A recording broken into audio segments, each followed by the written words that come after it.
In our previous episode, we covered President Harry S. Truman's unlikely rise to power and his first few months in office. He had made the momentous decision to drop the atomic bomb. World War II was over, and America and the world now looked to an era of peace. But new problems were on the horizon.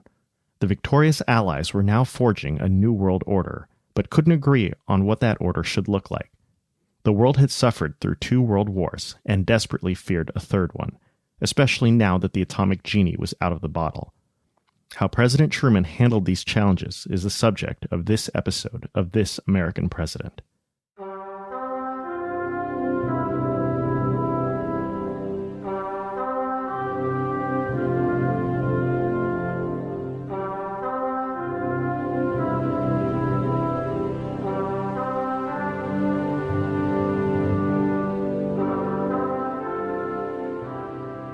As we covered in our previous episode, Truman succeeded to the presidency upon the death of Franklin D. Roosevelt, the longest-serving president and one of the most consequential chief executives in American history.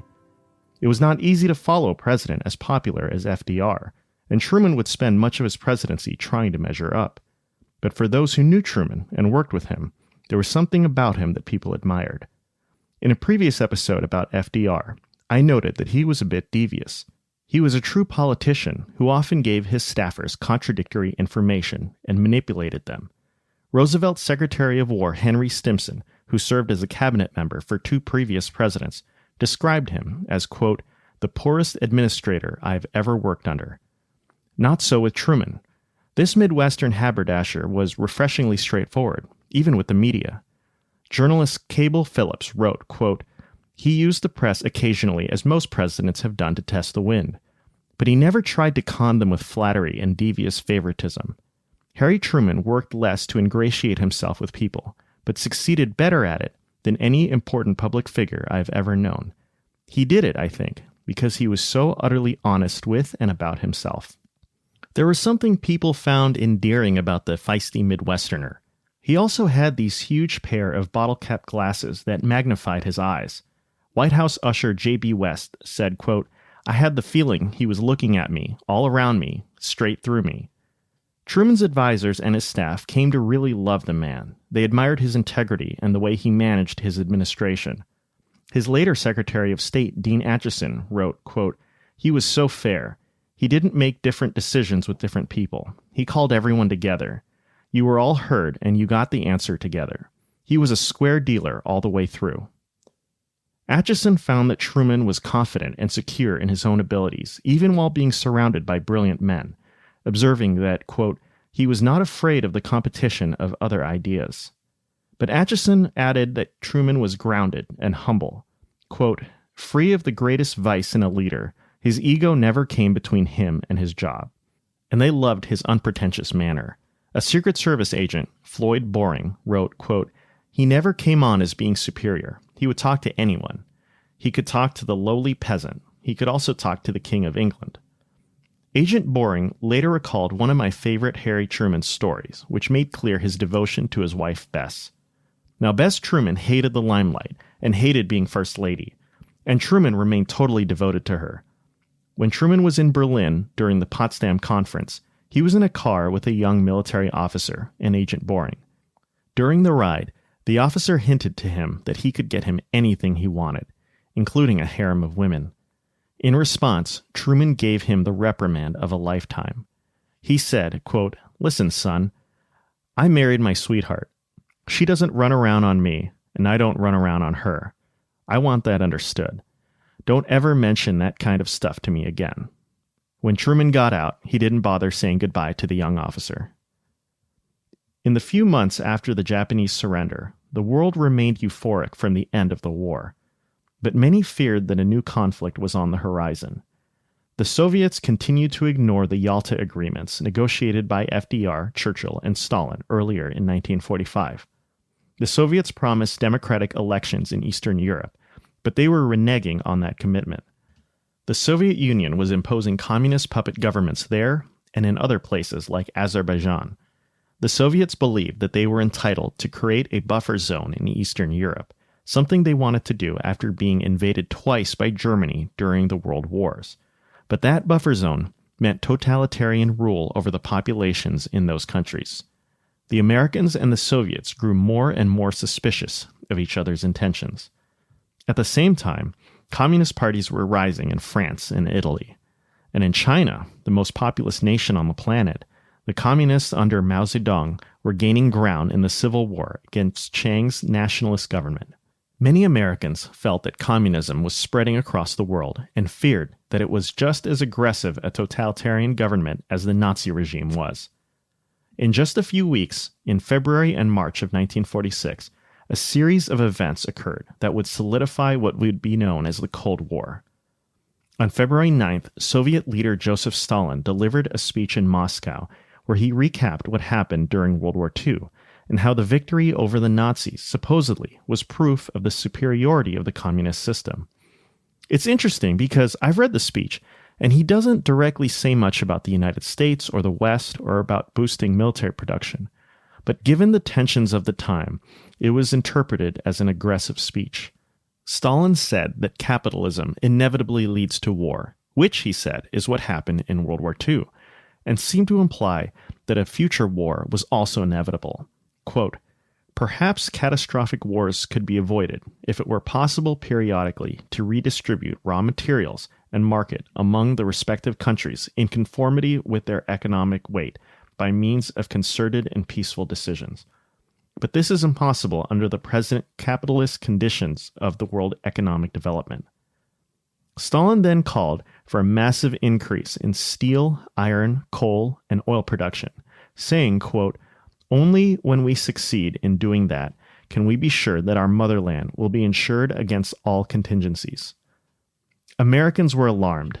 Supreme Court Justice William Douglas said it was a, quote, "declaration of World War III."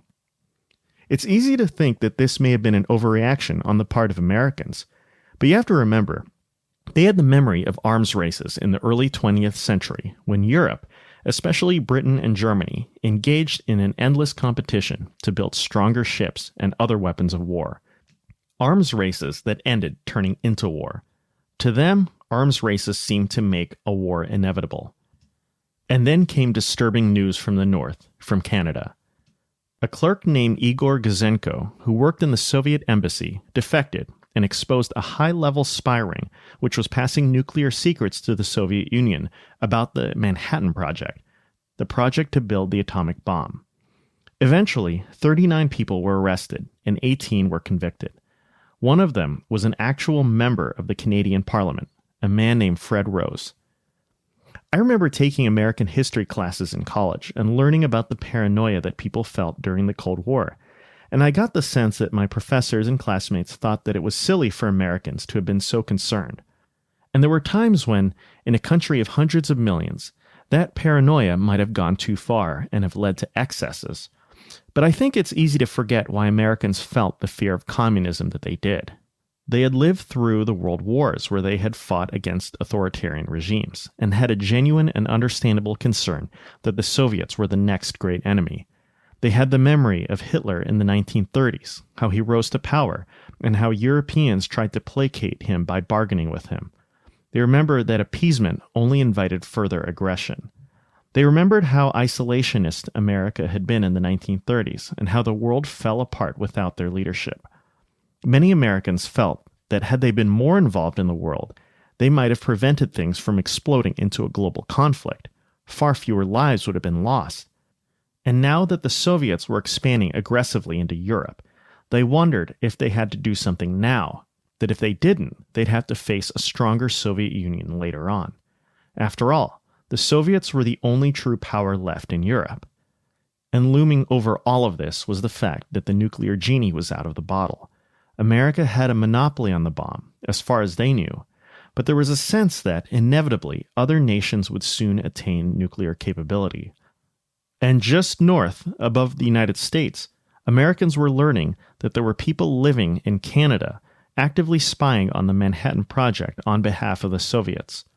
Of course, multiple nations were engaged in espionage, America included. But the stakes seemed higher than ever before, with the fear that World War III might be around the corner, where the weapons could now threaten the existence of civilization. Everything, even the smallest incidents, had geopolitical implications. In a time of tension, the knowledge that spies were on the continent made it hard to not be at least a little paranoid. With these factors in mind, it's easy to see why people were alarmed. It was on February 22, 1946, that a State Department official stationed in Moscow named George Kennan sent a message to Washington that would change the course of American foreign policy. It would be known as the Long Telegram. It was an analysis of the Soviet Union, but it was really a kind of psychoanalysis of the Russian mind, a mind that predated the communist regime. In it, Kennan essentially argued that for years, American policy towards the Soviet Union was one big, long mistake. According to Kennan, America, under Roosevelt, and now under Truman, naively believed that it could use diplomacy to cooperate with the Soviets. He described Russian leaders as inherently insecure and suspicious of the rest of the world, a kind of deeply embedded paranoia, even a xenophobia. The telegram reads like a rough draft. It's missing a few articles, but bear with me. Quote, "At bottom of Kremlin's neurotic view of world affairs is traditional and instinctive Russian sense of insecurity." Ironically, Kennan allowed that this was just a reflection of Russian leadership, not the people. He said that the people were, quote, "by and large friendly to the outside world, eager for experience of it," but also that Russian leaders historically were paranoid of outside influence because of their own rule, which was fragile and easily threatened by outsiders, especially Western nations. And that threat wasn't just a military threat, but also because the outside world exposed the Russian people to new ideas. Quote, "Russian rulers have invariably sensed that their rule was relatively archaic in form, fragile and artificial in its psychological foundation, unable to stand comparison or contact with political systems of Western countries. For this reason, they have always feared foreign penetration, feared direct contact between Western world and their own, feared what would happen if Russians learned truth about world without or if foreigners learned truth about world within." Part of this fear of neighbors was understandable since they had experienced brutal German invasions and bore the brunt of Hitler's war machine. But nonetheless, it was used as an excuse to impose totalitarianism on their own people and on nearby states. Kennan impressed upon his readers that there was nothing America could do to change the Russian sense of insecurity. It was too much a part of their character. Russian leaders, including Stalin, used suspicion and paranoia of the outside world for political control as a justification for imposing a dictatorship on the people of the Soviet Union. Communism was the perfect ideology for this because it allowed him to claim that the outside world, run by capitalists, were an ever-present threat to the Soviet Union. Kennan wrote, quote, "Marxist dogma, rendered even more truculent and intolerant by Lenin's interpretation, became the perfect vehicle for sense of insecurity with which Bolsheviks, even more than previous Russian rulers, were afflicted. In this dogma, with its basic altruism of purpose, they found justification for their instinctive fear of outside world, for the dictatorship without which they did not know how to rule." But Marxism wasn't just about maintaining Soviet rule. It was also about fueling Russian nationalism, of Russian and now Soviet greatness. Paranoia breeds a bunker mentality of us against the world. Quote, "This is only the steady advance of uneasy Russian nationalism, a centuries-old movement in which conceptions of offense and defense are inextricably confused. But in the new guise of international Marxism, with its honeyed promises to a desperate and war-torn outside world, it is more dangerous and insidious than ever before." Kennan also said that this type of mindset precluded any normal type of relationship between the United States and the Soviets. Quote, "We are thus up against the fact that suspicion in one degree or another is an integral part of the Soviet system and will not yield entirely to any form of rational persuasion or assurance." This mattered because the Soviet Union did believe, quote, "In the long run, there can be no permanent peaceful coexistence." As a result, the Soviets would work, quote, "to undermine general political and strategic potential of major Western powers." In essence, Kennan was saying that the Russians were simply wired to be at odds with America, that there was nothing that could be done to change that for the time being, and that the Soviet Union was working to destroy the world America and the West were trying to build. Quote, Soviet policy will be directed toward weakening of power and influence and contacts of advanced Western nations. Kennan didn't spell out a clear strategy, admitting that he didn't have all of the answers. He didn't believe that the U.S. should intervene militarily to stop the Soviets, calling it, quote, sheerest nonsense. He also noted that the United States had many advantages, especially since the Soviet Union was, between the two, quote, by far the weaker force. He was also careful to distinguish between the totalitarianism represented by Hitler and that represented by Stalin, saying, quote, Soviet power, unlike that of Hitlerite Germany, is neither schematic nor adventuristic. It does not work by fixed plans. It does not take unnecessary risks.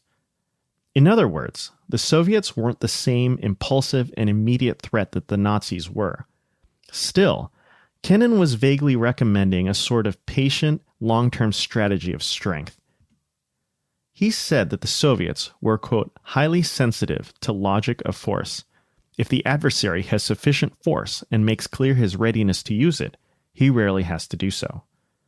According to Kennan, America had a real threat to face when it came to remaking the global order, and had to build up the strength to confront it.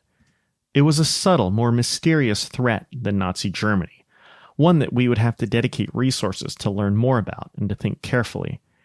It would be a new type of conflict, not one out in the open, but an ambiguous competition of sorts that could be of indefinite duration. The document was widely circulated in Washington, D.C., and got people at the highest levels of American power thinking about just how to deal with the Soviets. President Truman read the telegram, but we don't know exactly how he reacted. Kennan's paper was sobering, but not everyone was convinced that the Soviets were our adversaries. The United States and the Soviet Union had been allies for years. Many Americans at the highest levels had worked closely with Soviet officials. They still believed that cooperation was possible, and feared that applying Kennan's ideas could itself bring about the conflict between the two superpowers, that it could be a self-fulfilling prophecy. Kennan, on the other hand, seemed to argue that the conflict had already started. Just a couple of weeks later, on March 5th, President Truman was with Winston Churchill in Fulton, Missouri. There, Churchill, who had recently lost his position as Prime Minister of Great Britain, gave a speech in Westminster College. It was a speech that would echo throughout the rest of the 20th century. From Stettin in the Baltic to Trieste in the Adriatic, an iron curtain has descended across the continent. Behind that line lie all the capitals of the ancient states of Central and Eastern Europe. Warsaw, Berlin, Prague, Vienna, Budapest, Belgrade, Bucharest, and Sofia. All these famous cities and the populations around them lie in what I must call the Soviet sphere.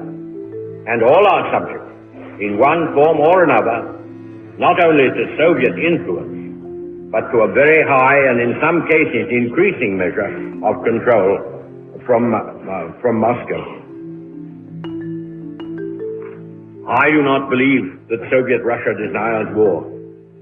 What they desire is the fruits of war and the indefinite expansion of their power and doctrines. From what I have seen of our Russian friends and allies during the war, I am convinced that there is nothing they admire so much as strength, and there is nothing for which they have less respect than for weakness, especially military weakness.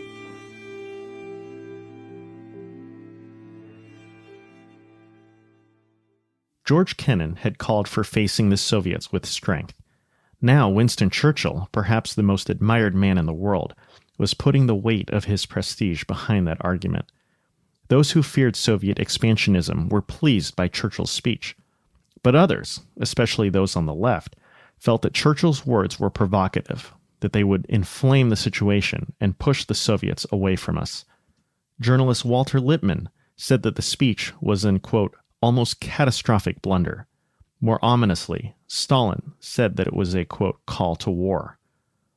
Harry Truman's opinions during this time are a bit ambiguous. On one hand, he had no illusions about the type of regime the Soviets ran. In our previous episode, we saw that he had given the Soviet Foreign Minister Molotov some tough talk, chastising him for Soviet violations of the Yalta agreements. Truman had promised to be firm on the Russians, but he also admitted to being charmed by Stalin during their meeting at Potsdam and had said, quote, "I like Stalin. He is straightforward." To his close friend Charlie Ross, Truman said that he found the worries about Russia a bit excessive. Many of Truman's opponents on the right believed that his administration was failing to act against the Soviets, allowing them to impose their rule on Eastern Europe. They believed that this inaction was just as bad or even worse than what Neville Chamberlain had done with Hitler in the late 30s, that allowing Stalin to impose his will would only invite further aggression and make a future war inevitable. Republican Senator Robert Taft said that the Democrats were, quote, so divided between communism and Americanism that its foreign policy can only be futile and contradictory and make the United States the laughingstock of the world. A young Republican congressman from California, Richard Nixon, claimed that the Truman administration was a, quote, front for un-American elements, wittingly or otherwise. Either way, more officials in the Truman administration were seeing the Soviets as a long-term threat. Even so, it's one thing to recognize the communist threat. It's a whole other thing to develop a strategy to deal with it. Now, one thing I want to emphasize here is just how new everything was. There had never been anything like the Cold War when you consider its scale and complexity, how it turned conventional wisdom on its head. It was the first time you can really say that the entire world was largely divided between two camps, the Americans and the Soviets. It was an ideological conflict, not just one of pure power. On one side, you had the Americans, the leader of the capitalist and democratic world. On the other hand, you had the Soviets, the leader of the communist world. It was also different because it involved a weapon of unprecedented destructive power. Although the Americans alone had the bomb, the Soviets were undoubtedly racing to master it as well. For the first time, a conflict was developing, which involved a weapon that could one day destroy all of humanity. This is where you really have to put yourself in the shoes of the people at the time. We know how history turns out. We know that in 1989, the Berlin Wall fell, and in 1991, the Soviet Union fell. But as I like to remind people, no one at the time knew that that would happen. They felt just uncertain about their future as we do about ours. Now, the Truman administration faced the challenge of developing a policy to deal with this situation. I think it's easy to think of that strategy simplistically as one of, quote, screw the communists. It's also easy to assume that American foreign policy at this time was a very simple thing, or that everyone in the Truman administration agreed with each other, that it was a monolithic entity.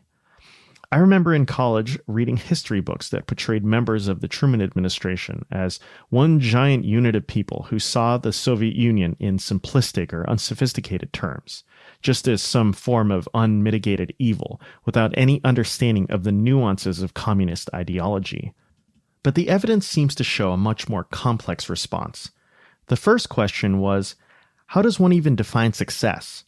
There wasn't an actual hot war going on, where there would be battles with a clear-cut winner and loser. This was a far more ambiguous conflict. After all, how would the United States win this Cold War? Did victory mean the total collapse of the Soviet Union? Was it forcing the Soviets out of Europe? Was it a world where both sides coexisted peacefully? And what about the cost? Addressing security threats is expensive. It usually involves building up one's military, but arms races are expensive. America had just spent billions in World War II to defeat the Nazis and the Japanese, not to mention the money it spent before that for the New Deal during the Depression. Confronting a huge, powerful nation like the Soviet Union was something that was likely to be very expensive. Were we willing to spend even more money in a conflict of indefinite duration? And what if, in trying to confront the Soviets, we actually bankrupted ourselves? What would be the consequences of that? Would we be defeating ourselves in trying to defeat the Soviets? And there was yet another dilemma. How do you protect yourself from a potential adversary, but do it in a way without provoking war? As the world learned in World War I, arms races are inherently dangerous. Nations build up their weapons to defend themselves and in the hopes of keeping the peace, but in doing so, provoke their competitors to do the same thing. The result is usually increased tensions. If these tensions increase too much, they lead to war. American policymakers had to walk a tightrope. I mentioned George Kennan earlier, the man who wrote the long telegram. Well, in the summer of 1947, he wrote another article that appeared in Foreign Affairs magazine. It was titled, quote, "The Sources of Soviet Conduct," under the pseudonym Mr. X. Well, documents like these help us understand the kind of strategy the Truman administration undertook to deal with the Soviets. The most famous line from this article is, quote, "The main element of any United States policy toward the Soviet Union must be that of long-term, patient but firm and vigilant containment of Russian expansive tendencies." That word, containment, became the one-word summary of American foreign policy.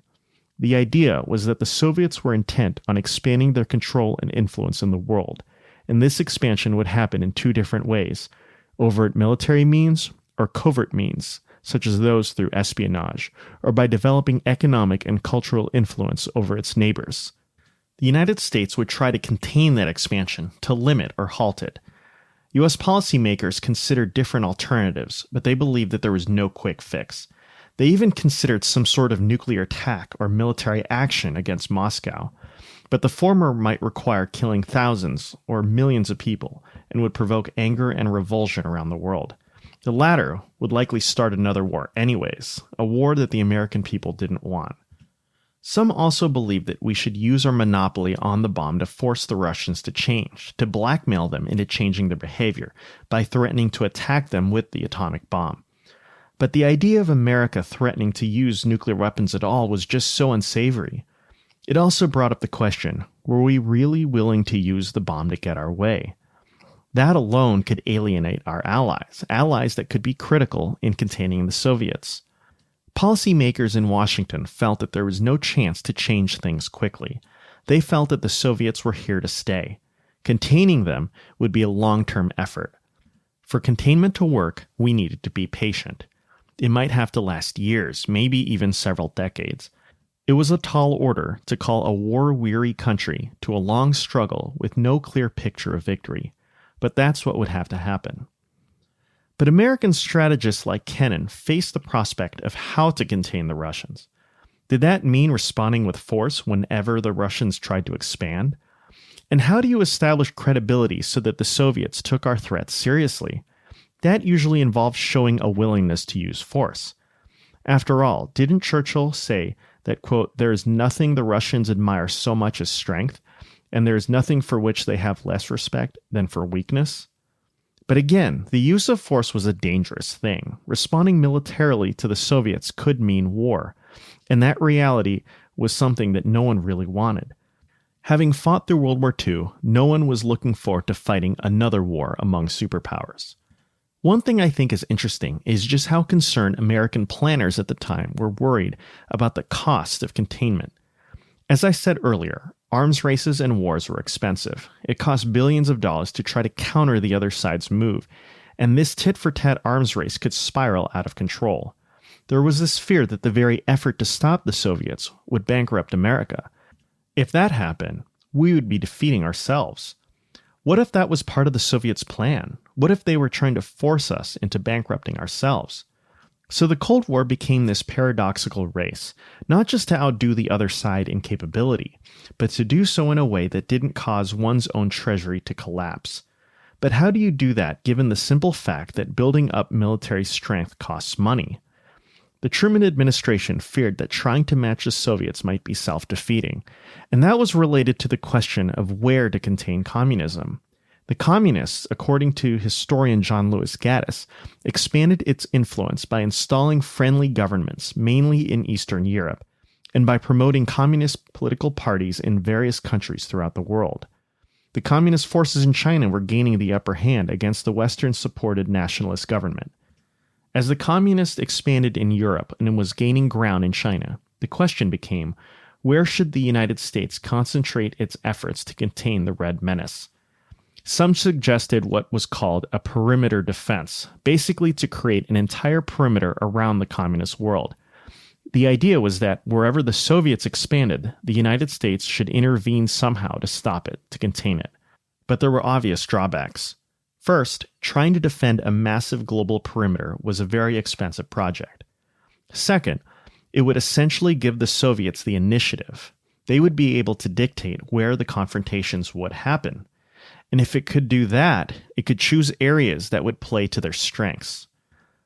So Kennan sought to address this, first by a process of building up a select group of nations in the world at key strategic locations, certain strong points, a strategy called strong point defense, as opposed to the perimeter defense. Part of this was to get American allies strong enough so that they could stand up on their own 2 feet, so that the United States wouldn't have to bear the burden, the cost of containing communism alone. America couldn't do this everywhere, but it could concentrate on high-priority areas. Kennan believed that the United States should focus specifically on building up Europe, especially Germany, and Asia, specifically Japan. Ironic considering that just a few years earlier, World War II was fought to destroy those nations' capabilities. And the way the U.S. would build them up wouldn't necessarily come primarily from military means, but through economic and technological assistance. Basically through loans and grants of aid, with the specific goal of modernizing their economies. A stronger economy would help fund those countries' militaries and reduce the appeal of communist parties. Second, Kennan recommended basically a divide-and-conquer strategy. The Soviet Union was the leader of international communism and had tentacles in different parts of the world. It was inevitable that managing the interest among so many entities would become difficult and unwieldy. Some people today believe that American policymakers of this time viewed the world in simplistic ways, that they saw different communist groups as just one monolithic bloc, and that the Russian Reds were no different from Chinese Reds. Historian John Lewis Gaddis writes that, quote, closer examination reveals more complex patterns. Part of this strategy of dividing up the communist world involved luring nations away from the Soviet bloc. This might be accomplished in part by the power of example. If the West could display a way of life that showcased the prosperity of democracy and capitalism, Soviet states might be tempted to leave Moscow's orbit. Another way would be to provide foreign aid. If the United States offered Soviet nations financial incentives that were better than what the Soviets could offer, they would have even more reason to leave Moscow's influence. As Kennan wrote, quote, there is a possibility that Russian communism may someday be destroyed by its own children in the form of the rebellious communist parties of other nations. But what was the endgame? What was the administration aiming for through containment? Well, Kennan was a realist. There wasn't some utopian belief that the Soviet Union would change or that it would collapse and become democratic overnight. He had a far more realistic goal of what was called behavior modification. The idea was that long-term pressure by the United States and its allies could convince Soviet leaders that they couldn't remain aggressive or interfere in the affairs of other nations abroad, that its best interests were in adhering to the principles underpinning the international system. This meant that the United States would resist aggressive actions by the Soviets, but would also reward them when they reacted cooperatively and constructively. This opened the possibility of having high-level talks or summits between the United States president and the Soviet leaders. Using a punishment-reward system, the Soviets might come to see that adhering to Western values might be in their best interest. So these were the guiding principles that informed a lot of America's Cold War strategy. It was one based on an awareness that the United States had limited resources, that its population was not itching for war, that there was diversity in the communist world, and that change would likely come over time. And it was one that relied less on military power and more on the economic power of the United States. In 1947, you see the Truman administration implementing the first elements of this strategy. Truman appointed George Marshall, the architect of American victory in World War II, as his Secretary of State. Truman and Marshall both formulated what would become the Marshall Plan. It was done in response to the fact that Europe's economy, especially Germany, was in utter ruins in the aftermath of World War II. German weakness made it vulnerable to the Soviets from the outside. The desperate conditions suffered by its people made socialism or communism more appealing internally. So in June of 1947, the Truman administration implemented the Marshall Plan. Truman knew that Marshall was one of the most respected men in the world, so he insisted that it be named after him, knowing that if it were the Truman Plan, it would incur a lot more opposition. The Marshall Plan did leave open the possibility for aid to Soviet nations, again as a way to encourage them to leave the Soviet Union, but Moscow ensured that they refused. And part of the reason was that the plan required a certain level of transparency in how the money was used, something Stalin could not tolerate.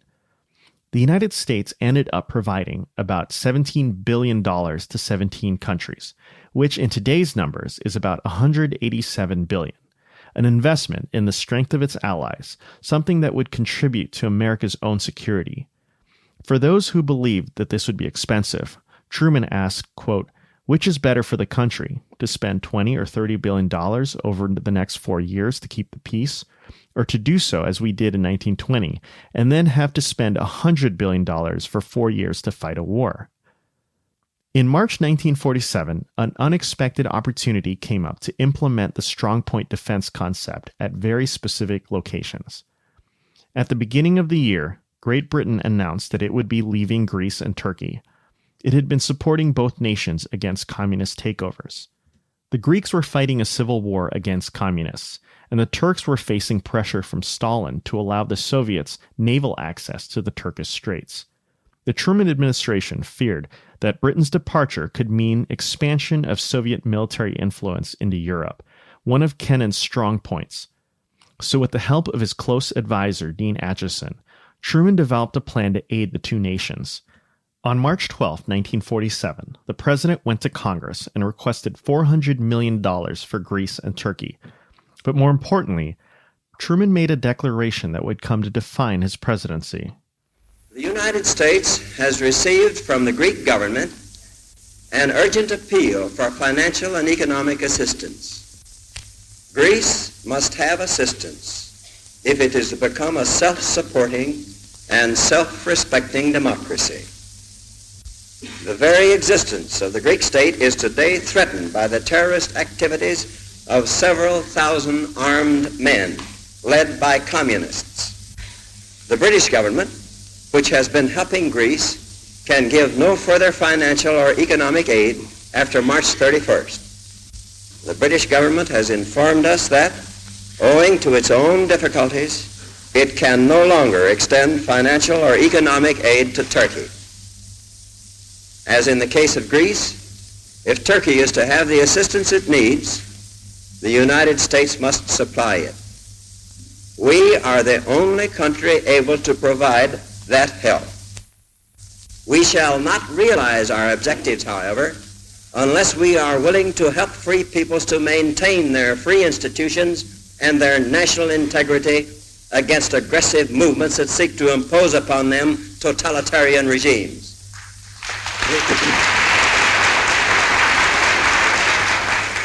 This is no more than a frank recognition that totalitarian regimes imposed upon free peoples by direct or indirect aggression undermine the foundations of international peace and hence the security of the United States. Those words would be known as the Truman Doctrine, the idea that the United States had an obligation to act in defense of other nations to prevent the expansion of communism. In Truman's eyes, he was merely implementing Kennan's containment policies, but others feared that the administration was departing from those policies, that its limited strongpoint strategy was being expanded to a larger scale than Kennan had ever intended. They feared that Truman might be extending the United States' involvement in the world beyond its capacity. Ever since the Soviet Union collapsed in 1991, leaving America as the sole superpower, there has been this misperception, the idea that the goal of American foreign policy during the Cold War was to destroy the Soviet Union. At the start of the Cold War, this wasn't the ultimate strategy. Instead, it was to create the conditions so that it would change its behavior or reform itself. That was Kennan's strategy, to convince the Soviets that it was in their interest to follow Western norms. There was a sense of realism in Kennan's plan, a wariness of being too ambitious. The idea of taking down the entire Soviet regime, with all its tanks and ships in a country so large, struck many in the West who were already war-weary as a fantasy, and many felt we would defeat ourselves trying. Kennan really feared that we could defeat ourselves by overspending, so he worried about American overextension. Now, strategies are nice on paper. Having a strategy, a plan, is indispensable. But the reality is that things are different in practice, especially when they are fused with a sense of urgency, the urgency, let's say, that comes with having a nuclear bomb. And a series of events would lead the Truman administration to modify the Kennan Plan beyond what its author intended.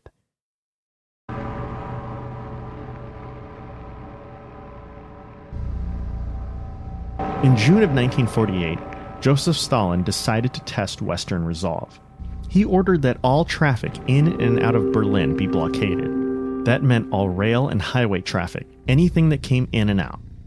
Now, as I said earlier, Germany was divided into different zones, with the United States, Britain, and France occupying the western part of Germany, and the Soviet Union occupying the eastern part. Berlin was the capital and was also divided into sectors among the great powers. The Americans, the British, and the French, and the Soviets had sectors in the capital. But the problem for the West was that the entire city of Berlin was in the Soviet sector of the whole country. Westerners in Berlin were basically in an island surrounded by Soviet-controlled territory. This gave Stalin an opportunity. He knew that Berlin's position in the Soviet sector gave him leverage over the West, and he and his advisors also believed that Berlin was a crucial test for Soviet strength. His foreign minister said, quote, "What happens to Berlin happens to Germany. What happens to Germany happens to Europe." The Soviets felt that they had reason for alarm.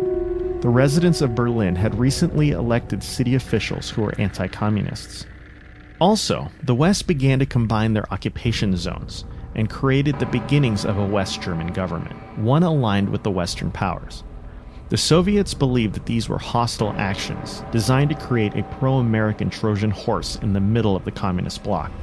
Stalin decided to cut off Berlin from the West with its 2.5 million people, preventing anything from coming in or out. Western officials in Berlin would be stranded and left to starve for food and supplies. It represented a daunting challenge to Western powers, especially since Soviet forces in Berlin outnumbered American, British, and French forces almost 3-1. Some critics of Western policy argued that the establishment of a pro-American government in West Germany was too aggressive and forced the Soviets to blockade Berlin. At the same time, the western part of Germany needed a government of some kind, even if it meant that the country as a whole would be divided. And the Soviets had little room to talk since they had set up friendly governments all over Eastern Europe. Not to mention their heavy-handed rule had resulted in many native Berliners supporting anti-communists. Either way, these events served as a pretext for the Soviets to make moves on Berlin.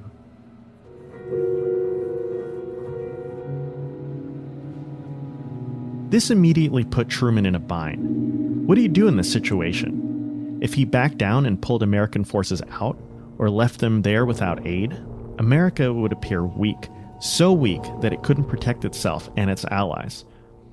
Our friends would question our resolve. Remember the lesson of appeasement. People felt our adversary would be emboldened. But if Truman acted, he ran the risk of escalation, of provoking the Soviets into more aggressive action. It isn't hard to imagine war potentially breaking out. Remember, events can spiral out of control. That was the lesson of World War I.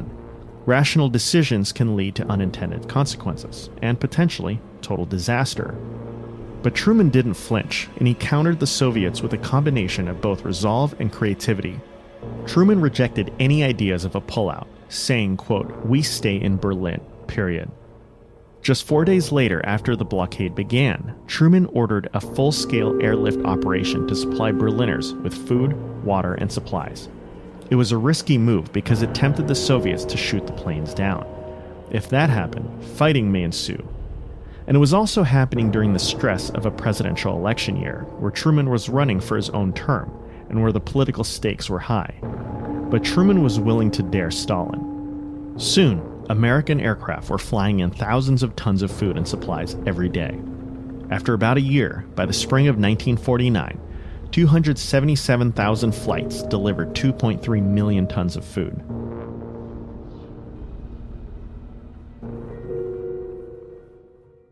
The whole operation was an unprecedented logistical success. Stalin finally realized the futility of the blockade and ordered that it cease. Harry Truman had stood toe-to-toe with Joseph Stalin, the most ruthless despot in the world, and got him to back down. Although the Berlin airlift was a triumph for the United States, the world remained as dangerous as ever, and things would get even more dangerous.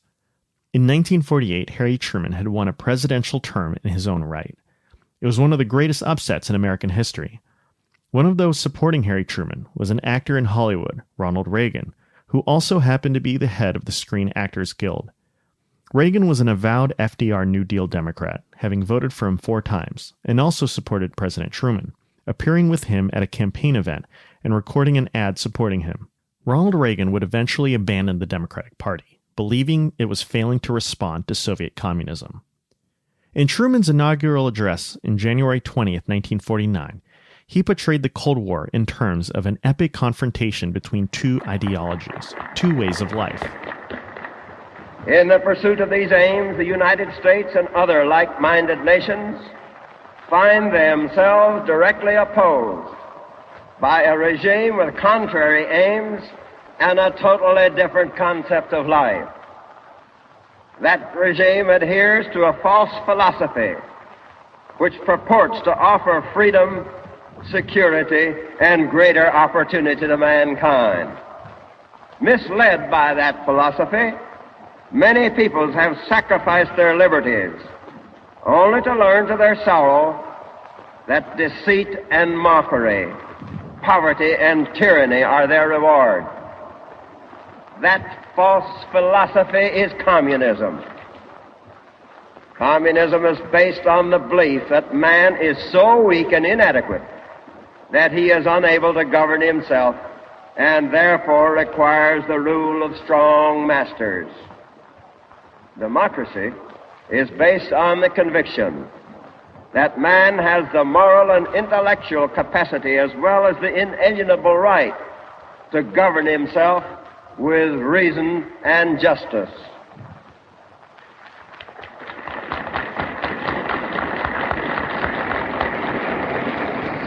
Communism subjects the individual to arrest without lawful cause, punishment without trial, and forced labor as a chattel of the state. It decrees what information he shall receive, what art he shall produce, what leaders he shall follow, and what thoughts he shall think. Democracy maintains that government is established for the benefit of the individual and is charged with the responsibility of protecting the rights of the individual and his freedom in the exercise of those abilities of his.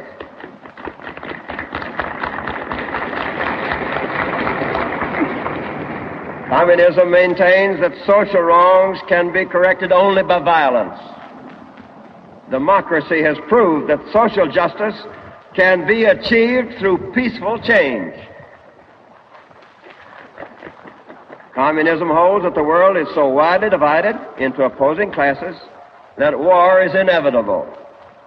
Democracy holds that free nations can settle differences justly and maintain a lasting peace. The differences between communism and democracy do not concern the United States alone. People everywhere are coming to realize that what is involved is material well-being, human dignity, and the right to believe in and worship God. I state these differences not to draw issues of belief as such, but because the actions resulting from the communist philosophy are a threat to the efforts of free nations to bring about world recovery and lasting peace. Clearly, the Cold War was in full swing. The stakes of that conflict suddenly increased on August 29, 1949. On that date, the Soviet Union tested their first atomic bomb. It was stunning news. With that, the United States lost its monopoly on atomic weapons. The news sent shockwaves around the world, literally and figuratively. Experts had estimated that the Soviets wouldn't attain the bomb for another 4 years or so, But they were wrong. Americans came to grips with the fact that Joseph Stalin, the great butcher of millions, now had the most powerful weapon in history. It's impossible to understate how terrifying this was. We live in an era where countries like Pakistan and North Korea have some measure of nuclear capability, and we're used to living with that reality. People back then weren't used to that yet. They had seen the pictures of Hiroshima and Nagasaki after the bombings, and they felt some measure of security that the bomb was only in American hands. Now they were in the hands of a man they considered a mass murderer. The next major shock was just about a month later. On October 1st, 1949, Mao Zedong officially proclaimed the People's Republic of China. Mao's communist forces had conclusively defeated Chiang Kai-shek's nationalist government and taken power. 580 million Chinese citizens in the most populous country in the world, a fifth of the world's population, an amount 4 times larger than the entire population of the United States, was now under communism. I remember in high school and college learning about the much criticized domino theory, the idea that if one country fell to communism, it might spread to other countries. Of course, now it's easy to criticize that idea as simplistic. But what if you lived during that time? What if you saw what happened when the West appeased Hitler, which only encouraged him further? And what if you saw, within a month, the Soviets get the bomb, and almost 600 million people fall under a communist regime, not to mention the cases of Soviet espionage in the United States? Back home, Truman's opponents blamed him for these developments, for insufficiently supporting the nationalists against the communists in China, or for failing to prevent the Soviet espionage of U.S. nuclear technology. They continued to accuse his government of being infested with communists. The most prominent official to be accused was Alger Hiss, a high-level official who had served in the State Department and had even been with FDR at the Yalta Conference. This was the environment that produced the rise of Joseph McCarthy, the infamous U.S. senator who produced list after list of government officials he claimed were communists. McCarthy and his supporters fueled a sense of paranoia across the nation. There was this real sense that the enemy wasn't just out there, but here at home. The Wisconsin senator spoke to those fears and began making audacious claims about the number of communists in the government and in the United States, and it resonated. At one point, a Gallup poll showed that 40% of Americans had a favorable opinion on McCarthy, while only 36% had an unfavorable opinion. Pretty soon, the House Committee on Un-American Activities rose to prominence. It had been around since the late 30s, but now it became a force as it investigated communist influence. These were the years of the Hollywood blacklist. McCarthy attacked Truman and the Democrats. He said that the Roosevelt and Truman administrations constituted, quote, 20 years of treason. It was at this time that Americans began to look back and interpret events from this lens.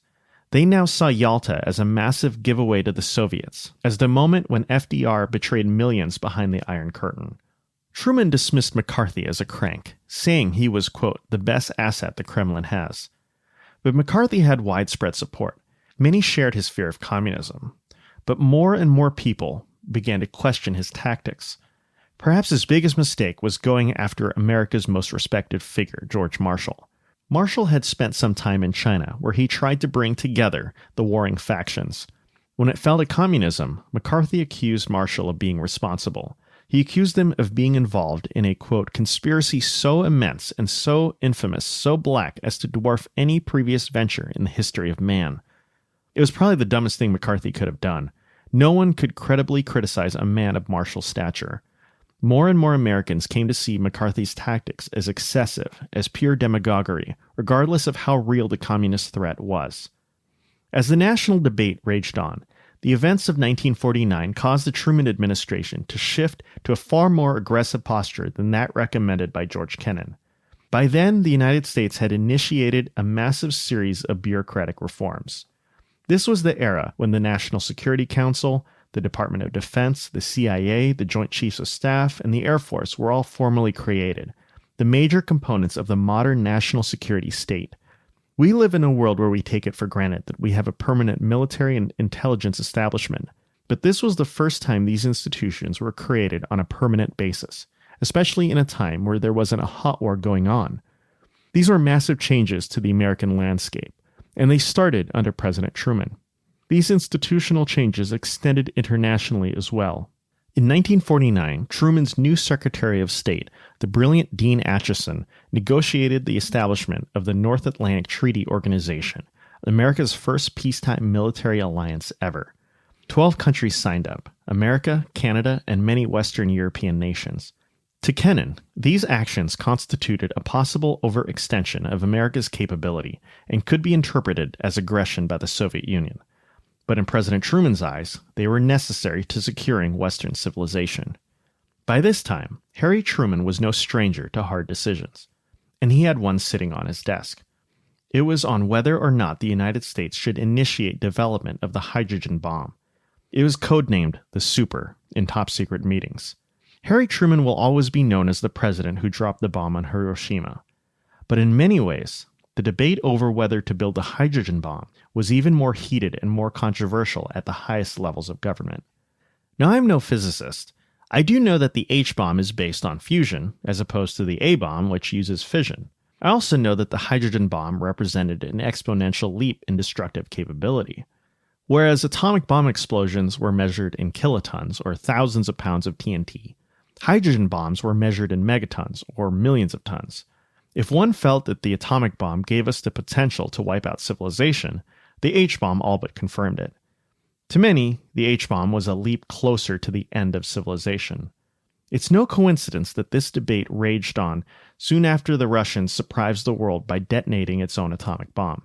For those who supported developing the hydrogen bomb, their most compelling argument was that the Soviets would attain it one day, probably sooner than we were thinking. After all, the Soviets had beaten expectations by developing their own atomic bomb. The H-bomb supporters argued that the only way to deter the Soviets from future aggression was to beat them to the super. For those who opposed developing the bomb, their most compelling argument was that by developing it, we were releasing a far more dangerous genie out of a bottle. They argued that developing the hydrogen bomb would only encourage other nations to do so, leading to an even more dangerous world and a less secure America. After all, isn't that what happened when we developed the atomic bomb? They asked, why not try to work with the Soviets to end the arms race and reduce the threat to the world by abolishing nuclear weapons? Truman's top advisors were split on the issue. And it wasn't just an issue of right versus left. Acheson supported building the hydrogen bomb, as did a number of physicists like Edward Teller. Even Eleanor Roosevelt, a prominent supporter of the United Nations, was for it. But George Kennan was against it, as was the father of the atomic bomb, Robert Oppenheimer. Truman named several of his advisors, including Secretary of State Acheson, on a committee known as the Z Committee to advise him on whether or not to develop the hydrogen bomb. In January 1950, the committee recommended that Truman go forward with the Super. On January 31, 1950, Truman announced that development would move forward. If you read about the meetings that took place, what convinced Truman was the intelligence that the Soviets were likely to be developing their own hydrogen bomb. He recalled that people predicted World War III would start when he sent funds to Greece and Turkey to fight communism, and that hadn't happened, so he felt that the danger of such a war was not imminent. Ultimately, Truman believed that America had no choice but to build the bomb. In his words, quote, "It is part of my responsibility as Commander-in-Chief of the Armed Forces to see to it that our country is able to defend itself against any possible aggressor. Accordingly, I have directed the Atomic Energy Commission to continue its work on all forms of atomic weapons, including the so-called hydrogen or super bomb. Like all other work in the field of atomic weapons, it is being and will be carried forward on a basis consistent with the overall objectives of our program for peace and security." With that decision, the world entered a new threshold in nuclear firepower. It was now the thermonuclear age. In Kennan's eyes, it was yet another departure from his more modest vision of containment. The Truman administration continued to expand the scope of its strategy. As we highlighted earlier, Kennan focused primarily on building up our allies' economic capacity as an alternative to costly militarization. But now that communism seemed to be on the march, officials in Washington began considering boosting the defense budget. Some felt that this wasn't necessary. America's economy was, after all, by far the strongest in the world at this time, and it had a 4-year advantage on the Soviets in nuclear technology. It was easy to assume that the United States had sufficient strength, especially when it came to military technology. But in reality, this wasn't all that clear. After World War II, America had demobilized rapidly. The American people were anxious to go back to civilian life. The number of military personnel had gone down from about 12 million people in 1945 to 1.5 million in 1950. By then, Life magazine reported that the Soviet Union was far ahead of the United States in total conventional military strength. The United States' army totaled 640,000 men. The Soviet Union's was at 2.6 million. America had one armored division. The Soviets had 30. America made 1,200 planes per year. The Soviets made 7,000. America spent 6% of its national income on defense. The Soviets spent 25%. The Truman administration sought to balance this equation. In April 1950, State Department official Paul Nitze released a document that would change the direction of American defense policy. It repudiated Kennan's strongpoint defense strategy and moved in the direction of a perimeter defense, designating a large area around the Soviet Union and declaring it closed to Soviet expansion.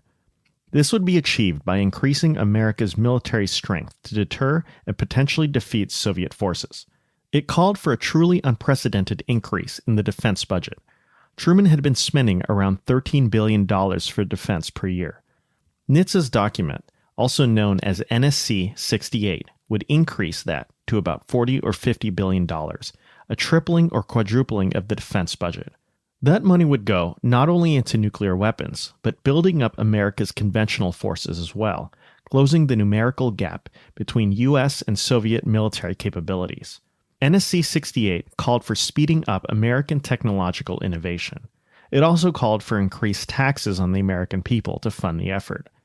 Heated debate broke out among American policymakers.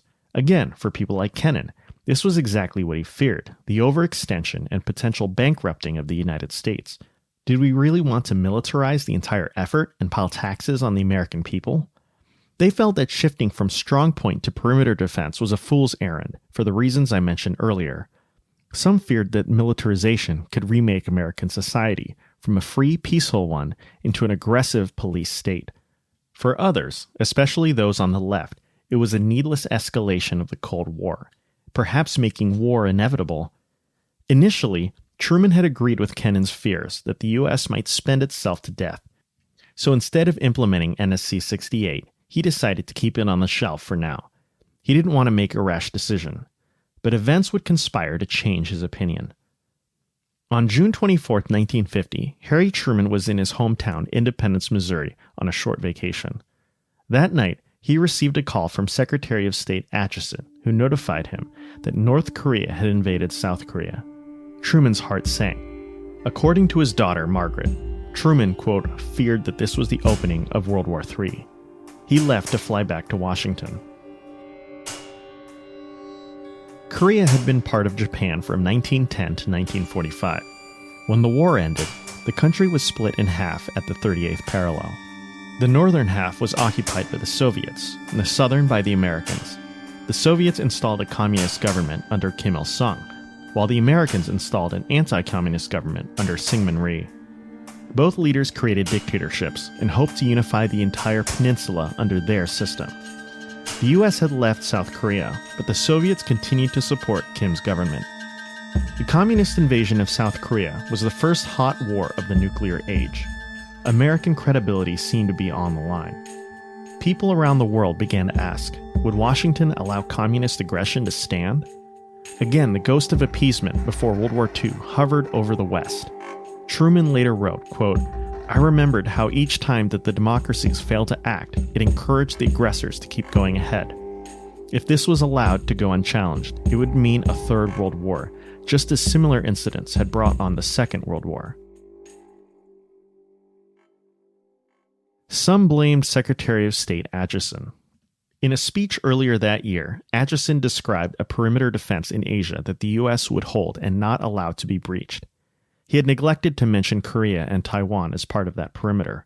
Some believed that this signaled to the communists that the United States would not intervene in the event of aggression in those places. It's hard to know if this was a factor. Either way, the Truman administration had a full-blown crisis on its hands. As Truman met with his advisors, the consensus was that the communists had to be stopped in Korea. In Kennan's original strategy, Korea was not specifically a strong point, although Asia in general was. But that was out the window. Whether you supported strongpoint defense or perimeter defense, it seemed that the great conflict between freedom and tyranny were at stake in this one particular country. The question was, how would the United States respond? Should it send in ground troops? Should it just rely on air and naval power? Or should it just arm the South Koreans without getting too involved? Or should it escalate to the highest level and threaten to use nuclear weapons? Truman wasn't ready to commit troops. Just 5 years earlier, American troops arrived home. He wasn't sure if they were ready to fight another war, especially in a region of the world that most Americans knew little about. But he did order American air and sea forces to provide the Koreans with cover and support, with General Douglas MacArthur, America's supreme commander in Japan, leading the effort. Then Truman decided to go to the United Nations for a resolution to intervene. June 27th, the UN complied. UN Resolution 83 called for member states to, quote, furnish such assistance to the Republic of Korea as may be necessary to repel the armed attack and to restore international peace and security in the area. At this point, with American naval and air forces on the way, the logical step would seem to be for Truman to ask Congress for a declaration of war against North Korea. But for some reason, Truman and his advisors hadn't really considered this. Talking about a congressional declaration, Truman aide George Elsey said, quote, nobody thought of it at the time. And he added that they were, quote, too busy thinking of military action and United Nations action to try to cover up their tracks with congressional resolutions. Truman seemed to believe that getting a UN authorization was sufficient to take action and superseded a congressional declaration of war. This was despite the fact that the U.S. Constitution explicitly granted the power to declare war to Congress. But for Truman, going to Congress would be too much trouble. It may also have been the sense of urgency, the exigencies of the time, when the presence of nuclear weapons meant that the president had to take action within minutes or seconds of the start of a crisis. To him, Congress was more of a stumbling block to defending America's national security. Truman was also careful in how he framed the conflict. Even though it seemed that America was about to engage in hostilities abroad, Truman was soon explaining to Congress that, quote, we are not at war. Instead, he used the term police action. This signaled a new era in American military history.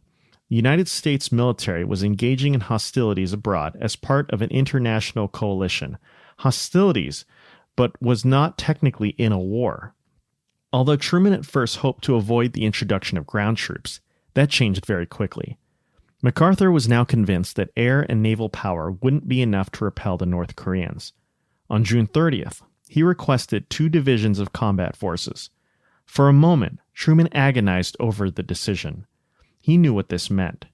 It meant that just 5 years after the end of World War II, he would be sending American men into combat once again. America would be at war, whether or not it would be called a police action. You have to imagine what this meant.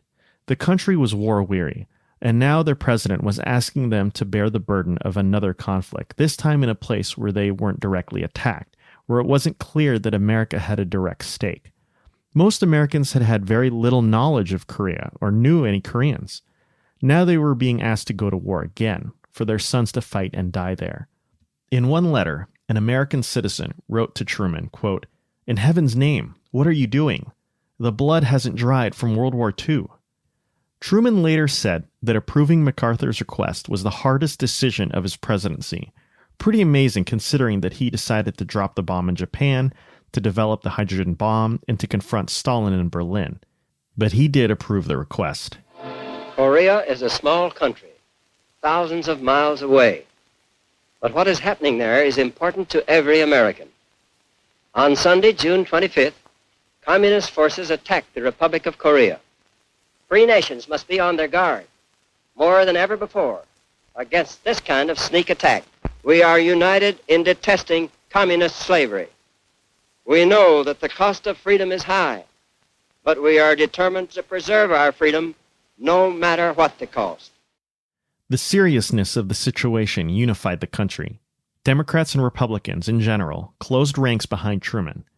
Even if his strategy was being abandoned, Kennan also fell into line. Despite this, not everyone was thrilled with the way Truman entered the conflict.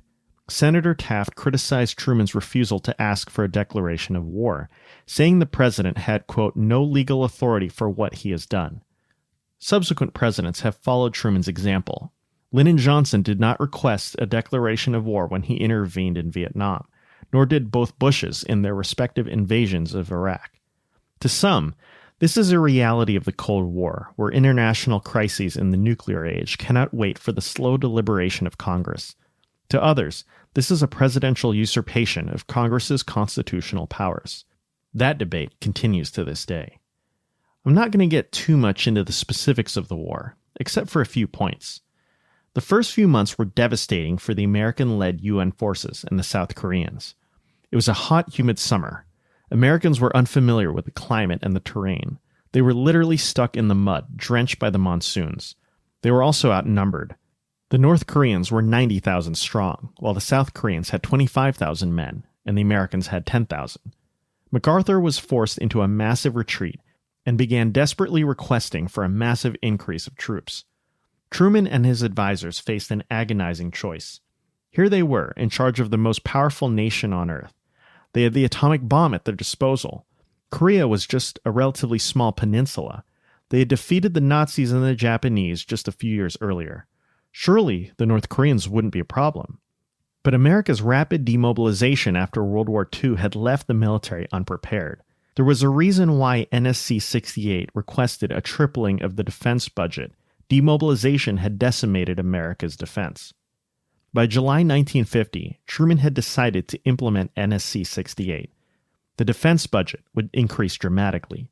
Originally, the Truman administration had requested $13 billion in defense for 1950. By 1952, it would reach $60 billion. Strongpoint defense was dead. Perimeter defense was in. Economic aid wasn't enough. America's Cold War policy had to be militarized. And here is where you see Truman shift to a new viewpoint. Rather than fearing bankrupting the U.S. Treasury with a defense buildup, he now believed that the American economy could sustain it. When he was a senator, he was a loyal New Dealer and believed that government spending could stimulate the economy, classic Keynesian economics. But instead of domestic spending as a stimulus, it would now be defense spending.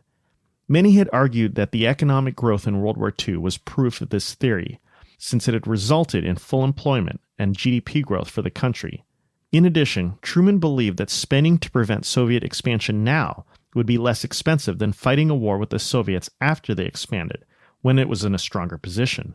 It flipped Kennan's logic, his fear of bankruptcy, on its head. As Truman said in 1952, "The real threat to our security isn't the danger of bankruptcy.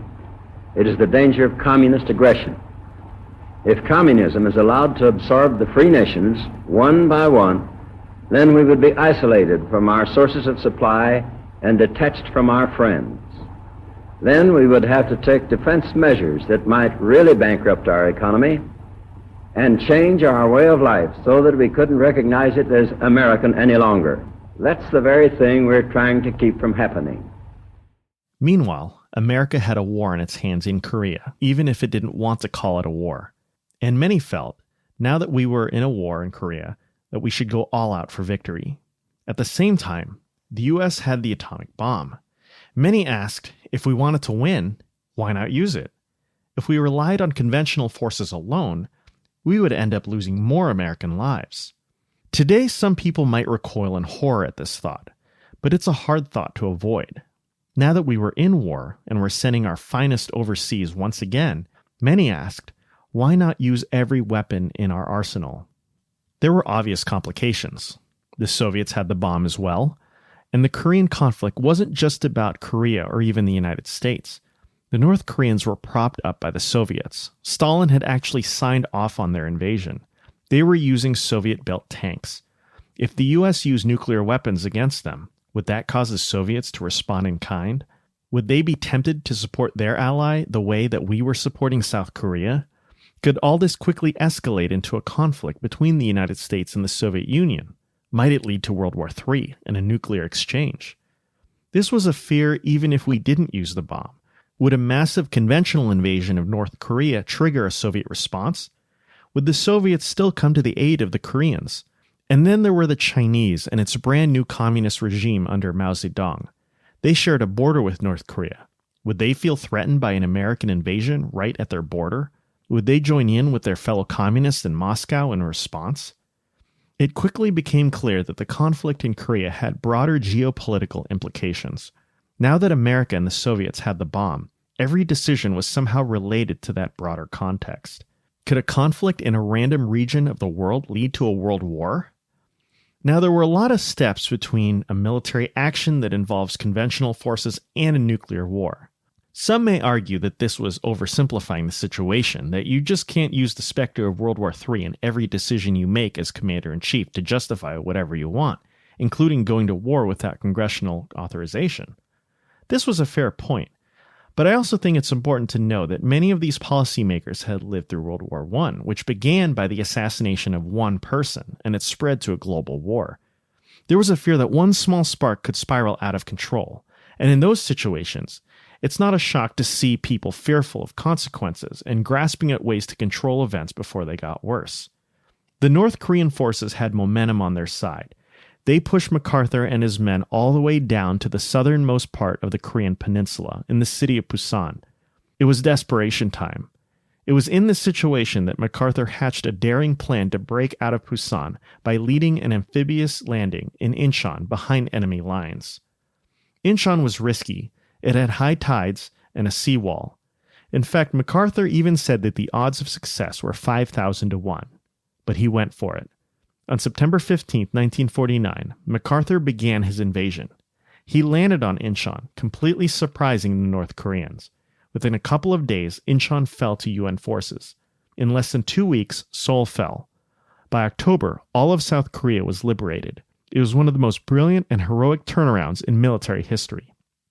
MacArthur was a national hero. It looked like Truman's containment policy had new life. But the question remained, how hard should America push? MacArthur was itching to invade the northern half of the peninsula and liberate it from the yoke of communism, but many feared that this would provoke either the Soviets or the communist Chinese to respond. Truman decided to risk it. He ordered MacArthur to continue past the 38th parallel into North Korea, so long as he didn't enter Chinese territory. On October 9, 1950, MacArthur crossed the 38th. It was a fateful decision. On October 25th, over 200,000 Chinese troops entered North Korea. Truman's nightmare had begun. The police action in Korea had now expanded. What had first begun as a civil war between North and South Korea now saw combat between the United States and Communist China. The most powerful nation in the world was fighting the most populous nation in the world. Soon the winter set in. American forces were now stuck in sub-zero temperatures. MacArthur's daring offensive grounded to a halt. Truman was shocked and despondent at the turn of events. He was under more stress than at any point in his presidency.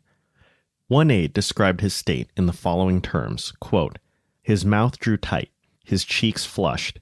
For a moment, it almost seemed as if he would sob. Then in a voice that was incredibly calm and quiet, considering what could be read on his face, a voice of absolute personal courage, he said, 'This is the worst situation we have had yet. We'll just have to meet it as we've met all the rest.'" The Truman administration had two big worries. The first was that it would get bogged down in Korea, in a stalemate. Truman and his advisors feared that this was all a Soviet trap, to get the U.S. into an unwinnable war. But to pull out would be to risk American credibility so early in the Cold War. If the U.S. left and let South Korea fall to the communists, containment might receive a heavy blow. The second was that if the U.S. tried to fight back, it might cause a major escalation that could provoke the Soviet Union. And this is where you see the American people turn on Harry Truman. They had supported him at the start of the Korean War, but military stalemates in far-off lands are never popular. And that's exactly what this looked like, a stalemate. Truman's approval ratings, once above 80% at the end of World War II, were falling down to 30%, even 20%. General MacArthur could not accept this state of affairs. The Chinese invasion forced him into a humiliating retreat. The gains of his daring offensive at Incheon were being erased. While Truman feared a widening of the war, MacArthur had no such concerns. He wanted victory. And he felt humiliated when commentators in the American media began questioning his leadership. MacArthur began lashing out in the press and began to threaten to unilaterally expand the war into China, maybe even toppling Mao's government. He even hinted that nuclear weapons might be used in China. In hindsight, it seems incredibly alarming to some people to threaten to use nuclear weapons. But again, if you think about what they were experiencing, it's a hard question to avoid. The Americans were getting bogged down in a bloody war in a relatively small country. They were a proud superpower, the proud victor of World War II, and yet here they were, unable to accomplish their objective. As the body count piled up, some Americans felt, well, we have the atomic bomb, the most powerful bomb in history. Why not use it? It's hard to imagine not being at least tempted by the thought. But Harry Truman kept reminding himself of what this meant. As the first and only man to ever order a nuclear attack against another country, he didn't want to use nuclear weapons again. He knew not only the destruction it would unleash, but also the impact it would have on American prestige then and throughout all of history. And he wasn't going to do anything to provoke conflict with the leader of the communist world, the Soviet Union. Truman determined to walk a fine line. He decided to keep the Korean War a limited conflict. It was a new type of war, one that would be repeated several times throughout American history, one that tested the patience of the American people. It was a frustrating war in that the United States was fighting where its sons were willing to make the ultimate sacrifice, but its leaders didn't appear willing to use the full range of U.S. capabilities to achieve victory. While Truman was walking a tightrope, prosecuting a war but limiting its scope, MacArthur was making provocative comments that threatened to undermine the administration's careful strategy and risk a broader war. It was not only a danger to Truman's war plans, but also to his control over the military. In April of 1951, Harry Truman fired Douglas MacArthur. General Matthew Ridgway would take his place.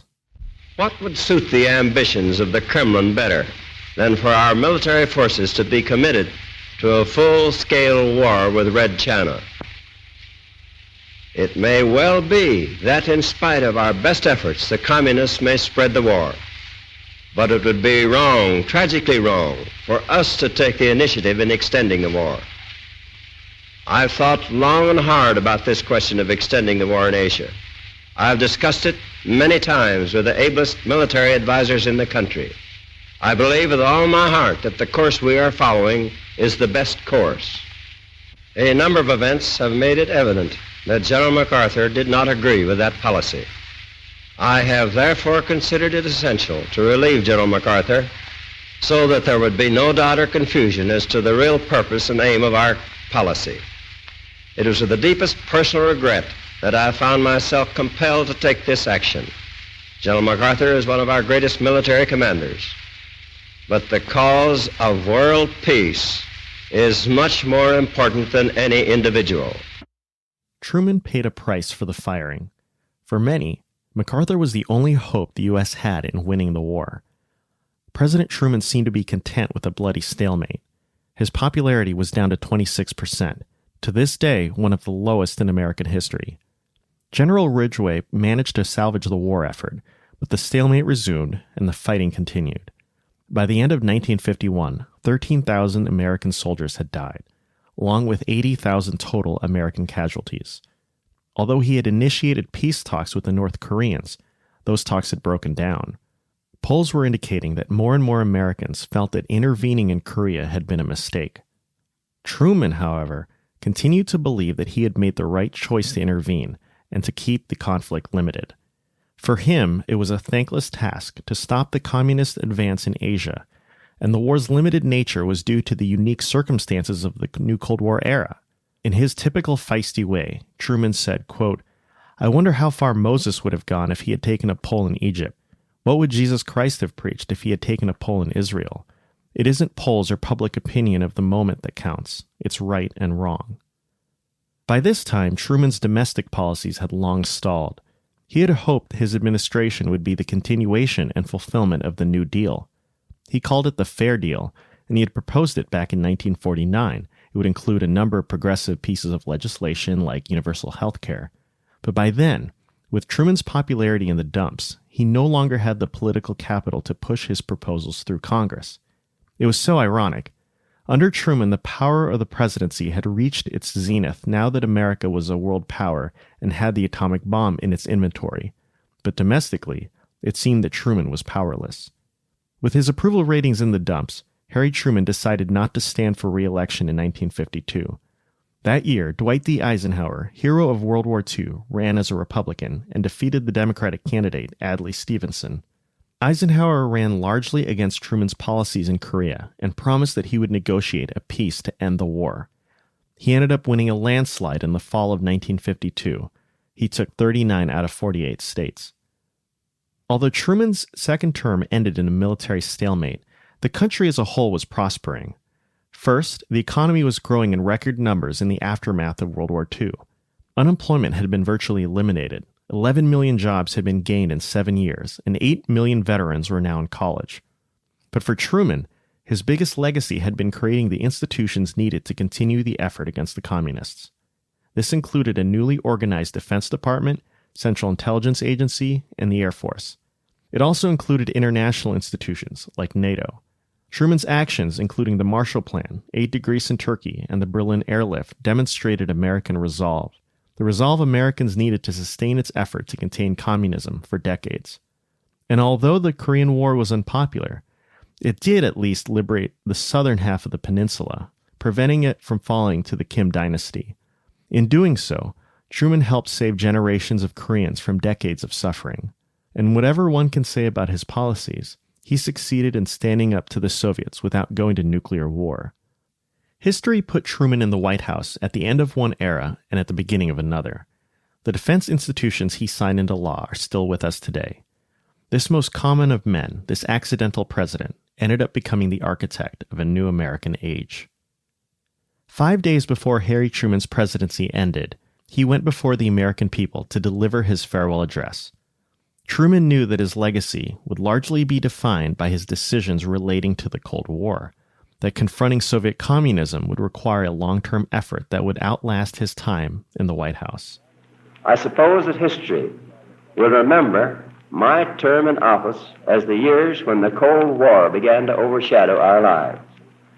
I have had hardly a day in office that has not been dominated by this all-embracing struggle, this conflict between those who love freedom and those who would lead the world back into slavery and darkness. And always in the background, there has been the atomic bomb. But when history says that my term of office saw the beginning of the Cold War, it will also say that in those 8 years, we have set the course that can win it. We have succeeded in carving out a new set of policies to attain peace.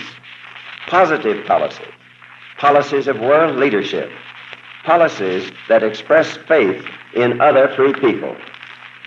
We have averted World War III up to now, and we may already have succeeded in establishing conditions which can keep that war from happening as far ahead as man can see. Truman turned his attention to those who believed that he should have used nuclear weapons in Korea. Now, once in a while, I get a letter from some impatient person asking, why don't we get it over with? Why don't we issue an ultimatum? Make all-out war. Drop the atomic bomb. For most Americans, the answer is quite simple. We're not made that way. We are a moral people.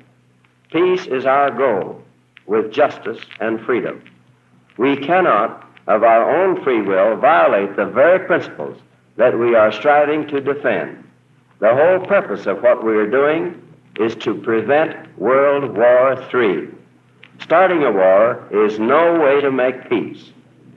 But if anyone still thinks that just this once bad means can bring good ends, then let me remind you of this. We are living in the 8th year of the atomic age. We are not the only nation that is learning to unleash the power of the atom. A third world war might dig the grave not only of our communist opponents, but also of our own society, our world as well as theirs. Starting atomic war is totally unthinkable for rational men. Then Truman made a prediction about how the Cold War might turn out. Then some of you may ask, when and how will the Cold War end? I think I can answer that simply. The communist world has great resources, and it looks strong, but there is a fatal flaw in their society. Theirs is a godless system, a system of slavery. There is no freedom in it, no consent. The Iron Curtain, the secret police, the constant purges, all these are symptoms of a great basic weakness. The rulers fear of their own people. In the long run, the strength of our free society and our ideals will prevail over a system that has respect for neither God nor man. Last week, in my State of the Union message to the Congress, and I hope you'll all take time to read it, I explained how I think we will finally win through. As the free world grows stronger, more united, more attractive to men on both sides of the Iron Curtain, and as the Soviet hopes for easy expansion are blocked, then there will have to come a time of change in the Soviet world. Nobody can say for sure when that is going to be or exactly how it will come about, whether by revolution or trouble in the satellite states or by a change inside the Kremlin. Whether the communist rulers shift their policies of their own free will or whether the change comes about some other way, I have not a doubt in the world that the change will occur. Truman may have departed from Kennan's vision of containment, but his prediction for how the Cold War might end aligned with Kennan's hopes. He believed that long-term pressure would expose the failures of the communist system, and that once those failures would be made clear to its own people and its leaders, the Soviet Union would have to change. In essence, Truman was saying that the Soviet Union had an expiration date. He didn't know exactly when that date would be, but he knew that it existed. 32 years after President Truman uttered these words, Mikhail Gorbachev became the supreme leader of the Soviet Union. By then, the Soviet Empire was faltering. It was overextended, and its expansion had been blocked by freedom fighters in places like Afghanistan. Uprisings were breaking out in satellite states. Even worse, it had been left behind by the technological revolution in the Western world. The Soviet people across the empire were disillusioned by decades of false promises. Gorbachev initiated a series of reforms to revitalize the empire, but this opened the floodgates of change. Eventually, Gorbachev lost control of reform. By 1989, the Berlin Wall fell. On December 25, 1991, the Soviet Union collapsed. The Cold War was over. It may be too much to call Harry Truman a prophet, and one can also question whether he was initially naive about cooperation with Stalin, but it can't be denied that after spending much of his presidency thinking of ways to contain communism, he understood its nature as well as any American statesman. On July 20th, 1953, Harry Truman left office at the age of 68. He moved back to his hometown of Independence, Missouri. He wrote his memoirs and raised money to build his presidential library. Truman lived long enough to see Eisenhower serve 2 terms and leave office, and to see JFK, Lyndon Johnson, and Richard Nixon become president. He even saw a man walk on the moon. He died on December 26, 1972, at the age of 88. At the urging of his widow Bess, he did not lie in state, but at a simple private funeral on the grounds of his presidential library. Near the end of his presidency, Truman had a chat with Winston Churchill. The British Prime Minister reflected back on when Truman took office in 1945 and said, quote, "I must confess, sir, I held you in very low regard then. I loathed your taking the place of Franklin Roosevelt. I misjudged you badly. Since that time, you, more than any other man, have saved Western civilization." That quote, in a sense, summarizes Harry Truman's presidency. When FDR died, Americans feared what the future had in store. It was a world in ruins from the war, with a rising communist threat and the atomic genie released from the bottle. During Truman's term, the American people faced crises of global proportions. Harry Truman had to make decisions that I would never wish on another person. Different presidents are dealt different hands, and Truman was dealt one of the toughest. No matter what he did, he would forever be remembered as the president who ordered the first and so far only 2 atomic attacks in history. He initiated the development of the hydrogen bomb. He committed American troops in a controversial war that ruined his popularity, all without a congressional declaration of war. Whatever else he did, those decisions will forever influence how most people see him. I remember in college and grad school hearing my fellow students criticize Truman's decision to drop the bomb. To them, it seemed that Truman was reckless and had little understanding of the decisions he was making. But to me, this kind of evaluation seems a bit hasty. I've already talked about how the real choice wasn't between using the bomb or not using it, but between using the bomb or invading Japan, both of which were terrible choices.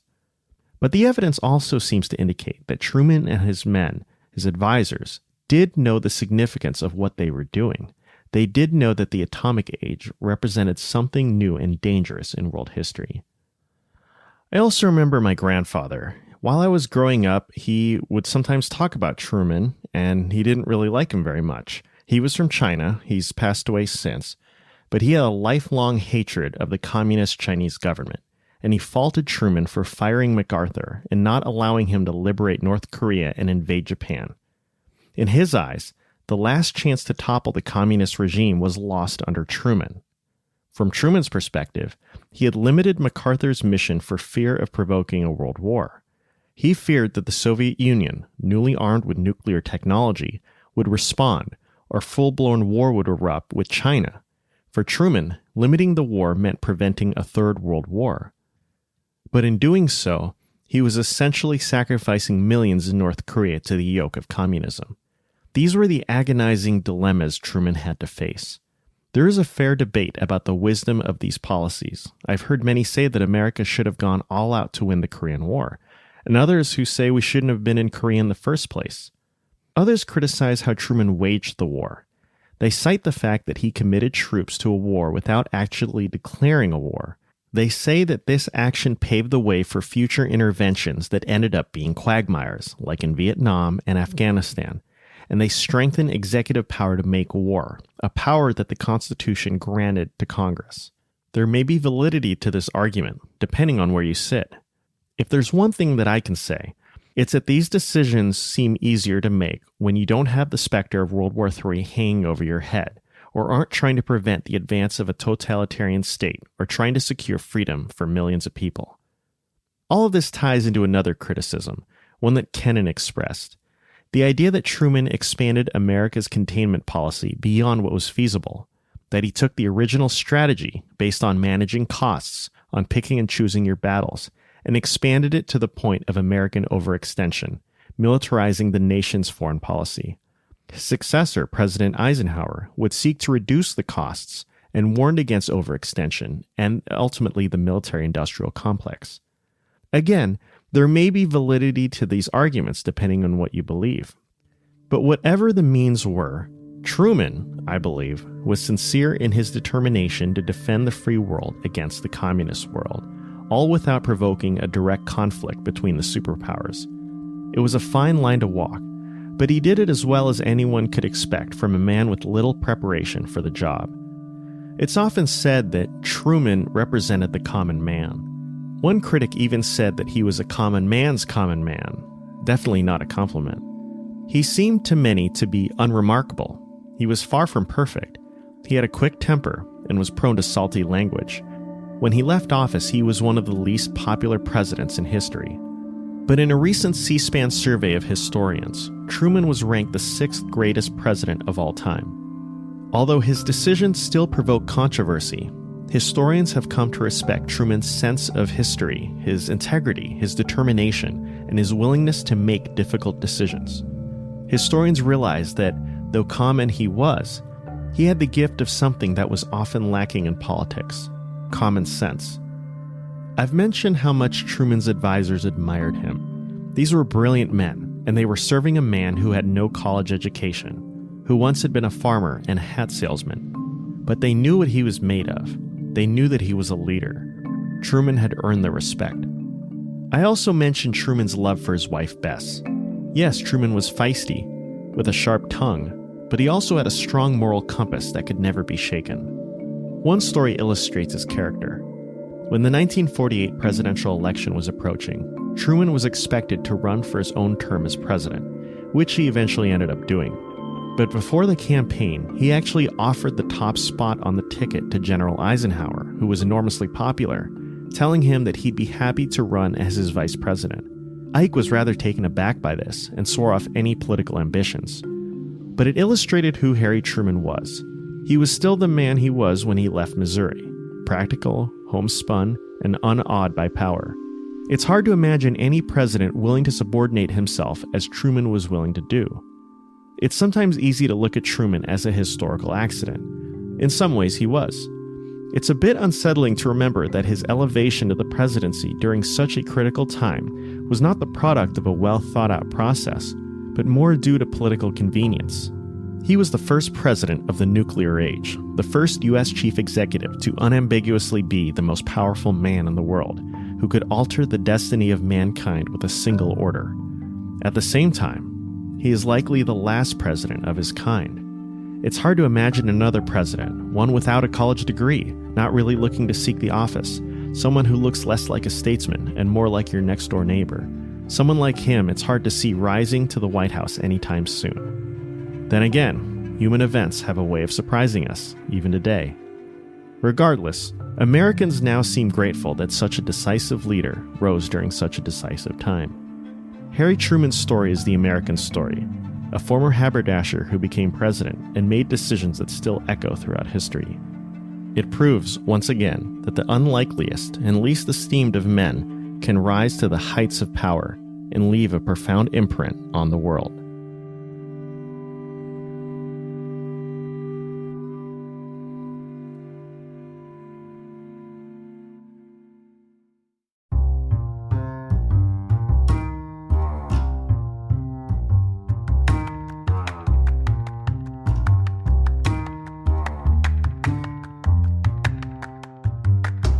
This American President is produced by myself, Richard Lim, and Michael Neal. Thanks to my dad, Bert Chu. The music in this episode is by Blue Dot Sessions.